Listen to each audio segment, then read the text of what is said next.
This evening, first up, Stop Everything. The Caribbean Court of Justice steps in and freezes the Mohamed extradition case. Two courts said no, but tonight, the region's highest court says not so fast. A major development in a case that just won't end. Then the Attorney General puts criminals on notice.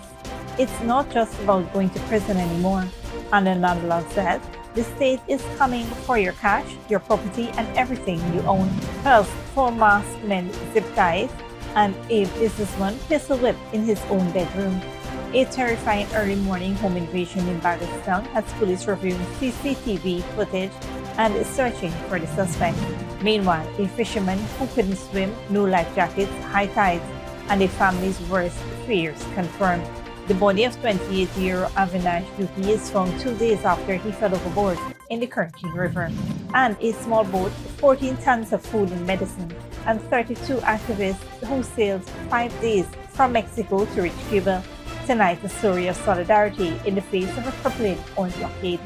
Those stories and more coming up. Stay with us.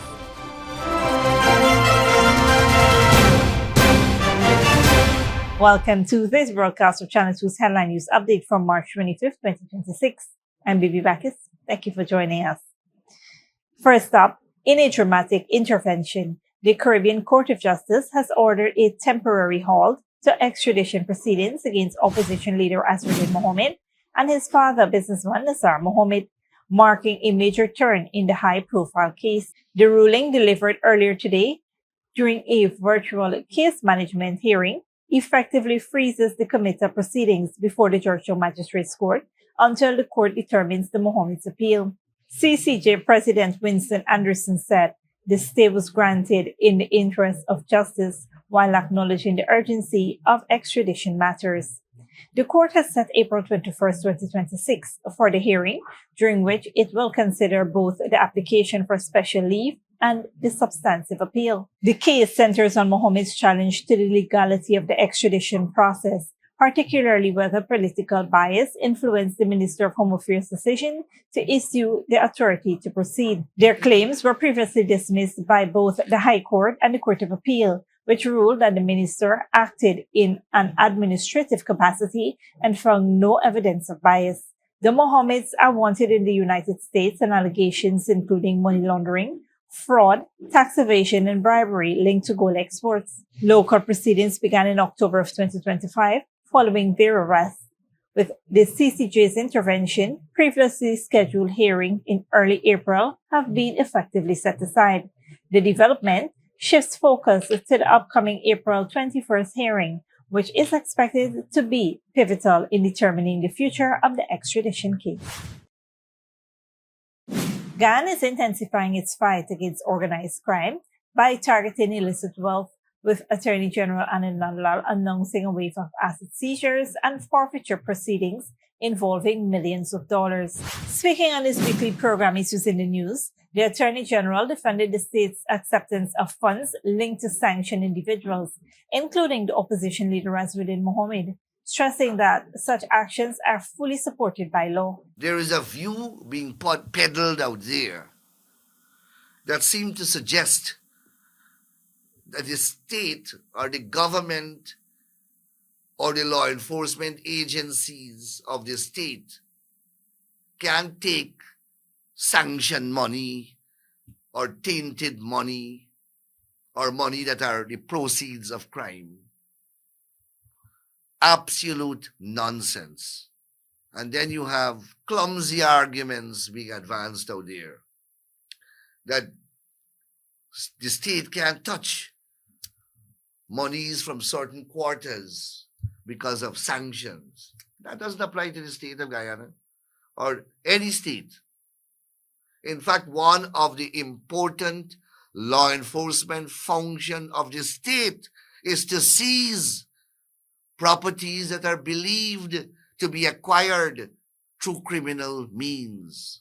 The Minister of Legal Affairs outlined a strategic shift in Ghana's crime-fighting approach, placing greater emphasis on seizing assets, properties, and cash tied to criminal activities, rather than relying solely on prosecution. The approach is backed by legislation, including the Anti-Money Laundering and Countering the Financing of Terrorism Act, the Narcotics, Drugs, and Psychotropic Substances Act, and the Customs Act. Nandlall said recent court rulings have strengthened this effort. He pointed to decisions allowing authority to detain millions in cash linked to criminal activity, as well as gold and other high-valued assets in ongoing investigations. The Attorney General also highlighted increased collaboration with international agencies such as the Caribbean Financial Action Task Force, the United States Drug Enforcement Administration, and Interpol to track and recover illicit assets. He revealed that several high-profile forfeiture cases are already underway involving significant sums of money. According to Minister Nandlall, the initiative is part of a broader strategy to dismantle criminal enterprises by stripping them of their financial resources. In other news, a violent early morning home invasion in Bagotstown, East Bank, Demerara, has left a businessman injured and police on the hunt for 4 masked suspects who escaped with cash and valuables. Ranks of the Regional Division 4B are investigating the alleged robbery on the arms, which occurred around 2 a.m. on Tuesday at the residence in Bagotstown. According to preliminary reports, a 43-year-old businessman and a 27-year-old female administrative worker were asleep in their apartment when they were awakened by loud knocking. Moments later, 4 masked men, one armed with a handgun, entered their bedroom. The suspects reportedly tied the victims' hands behind their backs using zip ties and demanded cash and valuables. During the ordeal, the businessman was struck on the head with the firearm, sustaining injuries. The intruders ransacked the apartment before escaping with a safe containing cash in United States currency and 4 cell phones, including iPhone and Samsung devices. After freeing themselves, the victims contacted the police. The injured businessman was taken to the Diamond Regional Hospital, where he received medical treatment and was later discharged in stable condition. Investigators have since reviewed CCTV footage from the property, which is expected to assist in identifying the suspects. Authorities say the probe is ongoing as efforts continue to track down those responsible. Stick around when we return. Government to build commercial plazas for roadside vendors across Guyana, and body of missing Corentyne fisherman found days after river tragedy.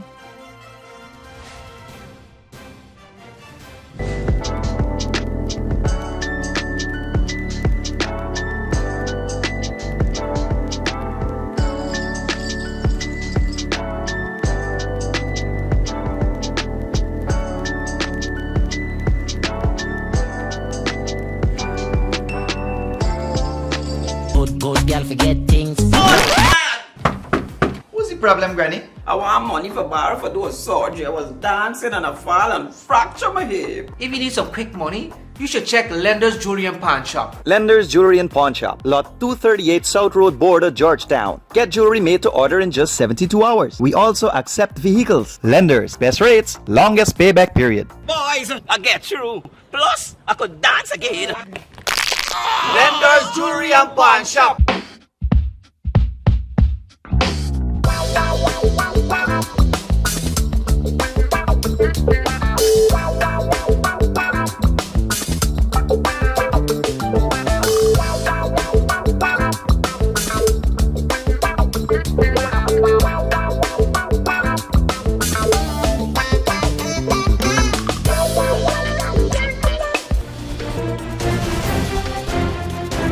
Welcome back. President Dr. Mohamed has announced plans to construct commercial plazas across Guyana to accommodate small businesses currently operating along public roadways as part of efforts to create a more organized and sustainable business environment. Speaking at the opening of the new Demerara Bank Limited branch at Betterforwachtin, the head of state stressed the need for a more orderly approach to national development. He noted that the proliferation of roadside vending along major corridors, such as the East Coast and East Bank, must be addressed through structured solutions. We have to build a more orderly system of growth and development. We can't have hundreds of shops on the main public road. And what are we going to do? We're going to identify critical areas along the East Coast, East Bank, and all of Guyana, where we're going to build out little open plazas, where with food court, with proper facilities for the small businesses that are on the public road. And you will now have the Ghana Development Bank and the other commercial bank to help us to establish sites that are touristic, clean, sites that are safe, sites in which people find enjoyable to be part of what you're doing. These plazas are intended to provide safer, cleaner, and more secure spaces for vendors, while improving the overall appearance and functionality of key economic areas. President Ali said the government is working with neighborhood democratic councils to identify suitable locations across the country.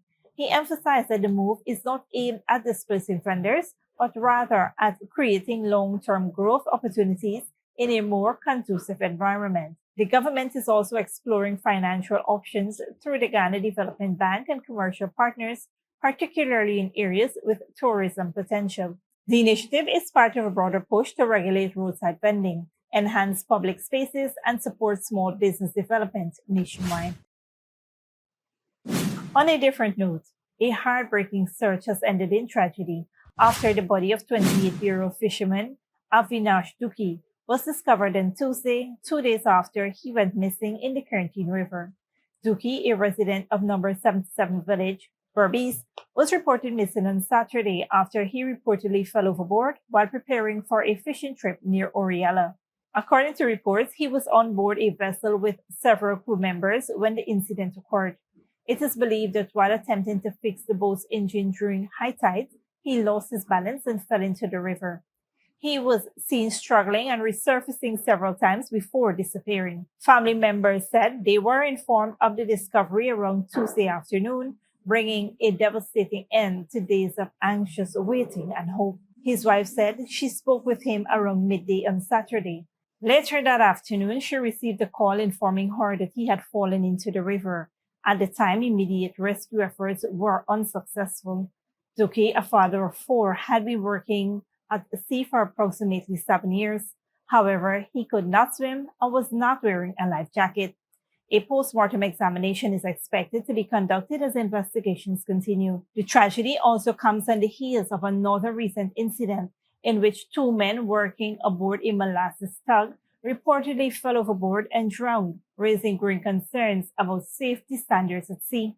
These incidents underscore the urgent need for the Ministry of Labor to review maritime safety protocols and strengthen protection for workers operating in Ghana's waters.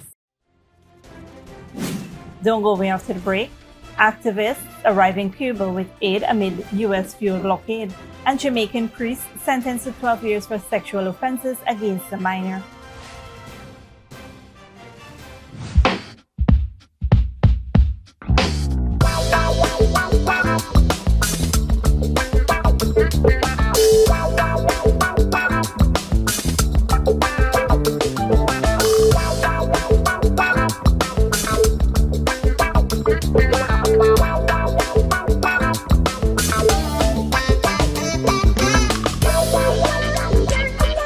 Good girl forget things. What's the problem, Granny? I want money for borrow for those surgery. I was dancing and I fall and fracture my hip. If you need some quick money, you should check Lender's Jewelry and Pawn Shop. Lender's Jewelry and Pawn Shop, lot 238 South Road Border, Georgetown. Get jewelry made to order in just 72 hours. We also accept vehicles. Lenders, best rates, longest payback period. Boys, I get through. Plus, I could dance again. Lender's Jewelry and Pawn Shop.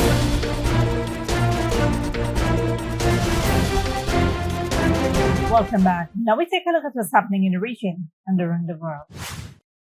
Good evening. Tonight, a Catholic priest is sentenced to 12 years in prison for sexually abusing a minor. Activist delivers aid to Cuba as fuel shortages deepens under a U.S. blockade.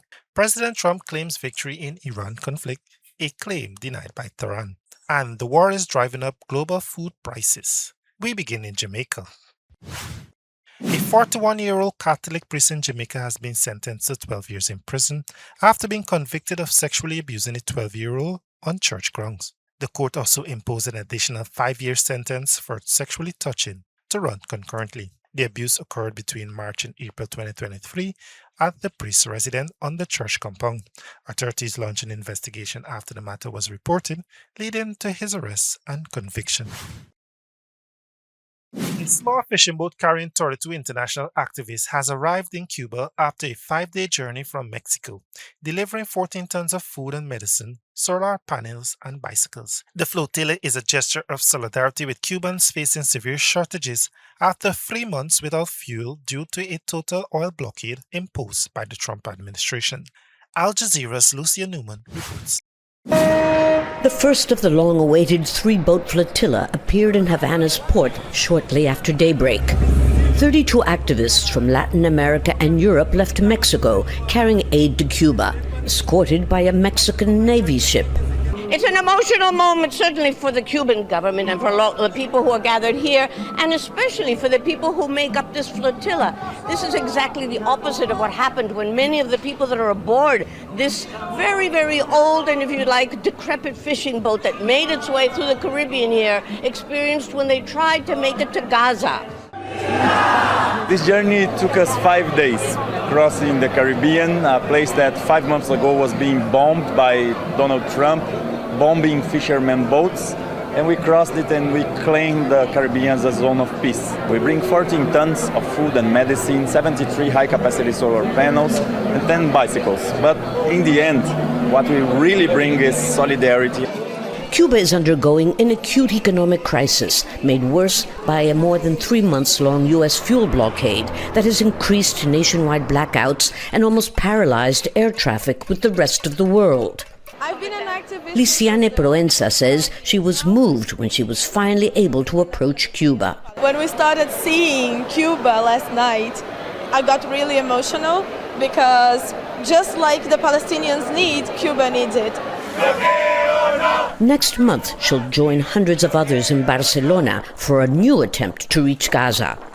This flotilla, by comparison, is modest, and as its members concede, its contents just a drop in the ocean compared to Cuba's critical needs for food, medicine, and fuel.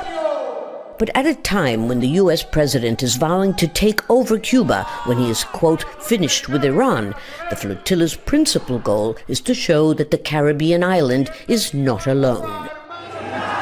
Lucia Newman, Al Jazeera, Havana. U.S. President Donald Trump claims this war has been won, saying a joint U.S.-Israel campaign against Iran has killed top leaders and that Tehran has agreed never to seek a nuclear weapon. Iran denies talks and maintains it does not want nuclear arms. Al Jazeera's White House correspondent Kimberly Halkett reports. Prior to the U.S. strikes in Iran, President Donald Trump had one major demand. They've agreed they will never have a nuclear weapon. They've agreed to that. Iran has always maintained it does not want a nuclear weapon. Speaking in the Oval Office on Tuesday, Trump told reporters his Vice President, J.D. Vance, Secretary of State Marco Rubio, and envoys Jared Kushner and Steve Witkoff are all currently involved in negotiations with Iran, something Iran also denies. But Trump insists negotiations are going so well, he'd like to see the fighting stop soon. This war has been won. The only one that likes to keep it going is the fake news. Trump reiterated the joint U.S.-Israel military campaign is ahead of schedule, and all Iran's top leaders have been killed, another goal Trump claims he achieved. We have really regime change. You know, this is a change in the regime. Because the leaders are all very different than the ones that we started off with that created all those problems. But Trump was cryptic about the nature of a present he said Iran had just given the United States, stating only that it was related to oil and gas and the Strait of Hormuz. It was a very big present worth a tremendous amount of money. And I'm not going to tell you what that present is, but it was a very significant prize. Still, on the big questions of how and when the war could end, President Trump had no answers, only stating that Iran wants to make a deal. Kimberly Halkett, Al Jazeera, the White House. The war in Iran is threatening to push food prices even higher across vulnerable nations. The conflict has disrupted fertilizer shipments and sent energy prices soaring. Al Jazeera's Tony Cheng reports.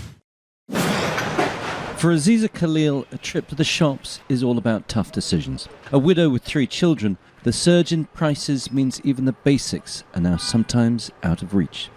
As she tries to fill her trolley with bargains, she just can't make ends meet. Example, whatever used to cost 50 now costs 100. What was 200 is now 400. It's unbearable. Whether it's vegetables or chicken or meat or canned goods, it's all the same. The shops say they can't do anything. They just blame the suppliers. An Israeli airstrike hits the southern city of Tyre. Similar attacks across southern Lebanon have forced hundreds of thousands of people to flee. The damage to infrastructure, industry and trade, and the cost of dealing with the displaced population is estimated at $100 million a day.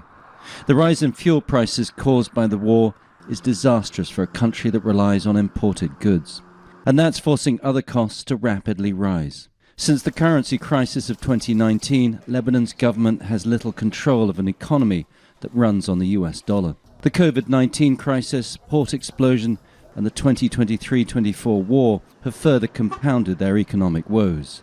Some believe this crisis is so serious it's no longer an economic issue, but an existential one. To be honest, and trying not to be pessimistic, we have hit rock bottom. If this continues, we will go into a social disaster, and at this point, Lebanon will be under a major risk of existence. And while the middle classes may have enough to ride out the storm, others are struggling to survive. There are now 1 million people who've been displaced across Lebanon, forced from their homes with very little chance of getting back anytime soon. And as prices continue to surge, these are the people that are going to feel it most. Tony Cheng, Al Jazeera, Beirut.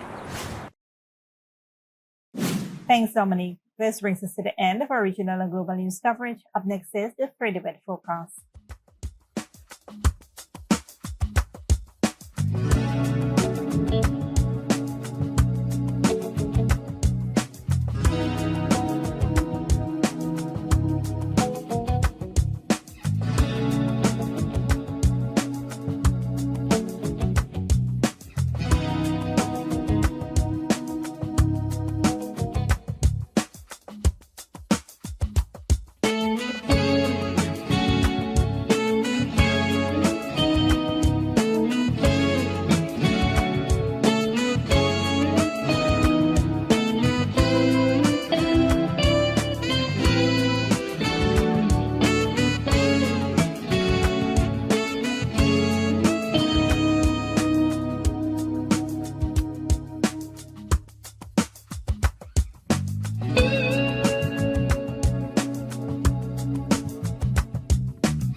And that's it to be 2 Headline News for this Wednesday evening.